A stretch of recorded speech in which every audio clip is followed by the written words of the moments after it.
Full support ang fans at iba pang netizens sa pagpapakasal ni True Faith vocalist Medwin Marfil sa kanyang non-showbiz boyfriend. Naiyak naman ang superstar parents ni Kyla Estrada sa galing sa pag-arte ng kanilang anak. Narito ang report ni MJ Marfori.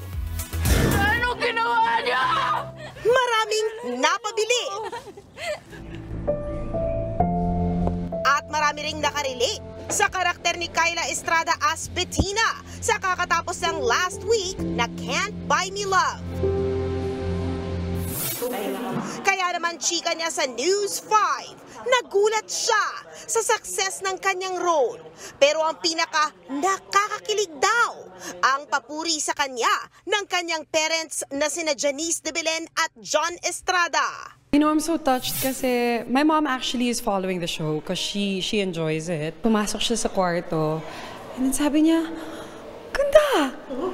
So, alam mo yun, for my mom to say that, sobrang Big deal na yun. Big deal yun. My dad naman, who wasn't following the show, watched the episode 146 and 147. So, tumawag siya sa akin, sabi niya iyak siya ng iyak. So, yun, it's really the biggest compliment.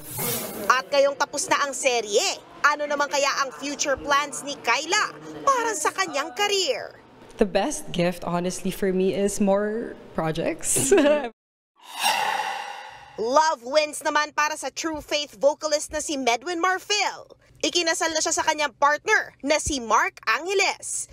Looking sweet sila in their white outfit sa kanilang beach wedding sa California. Nakalagay sa caption na nitong May 11 sila kinasal.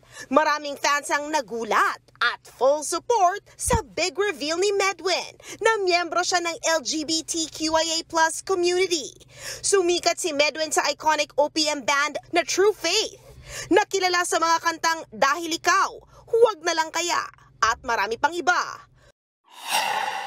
Walking on a dream naman si Miss International 2016 Kylie Versosa sa pagrampa niya sa red carpet ng 2024 Cannes Film Festival sa France. Suot niya ang elegant black gown made by Pinoy designer na si Mark Baumgartner na nasa likod na ng iconic evening gown ni Michelle D sa 2023 Miss Universe. Bukod kay Kylie, present din sa festival ang Hollywood breakout stars sa sina Shaina Magdayaw, Ruby Ruiz, Lorna Tolentino at Sylvia Sanchez. Spotted din ang aktor na si Zian Lim. Para yan sa mga pelikula nilang tampok sa Cannes Directors Fortnight. Nagbabalita mula sa Frontline, MJ Marfori, News 5. Mga kapatid, Jania Lipon po, laging maging updated sa latest sa entertainment and lifestyle para maging una sa balitaan. Bisitahin at mag-subscribe na sa social media pages ng News 5.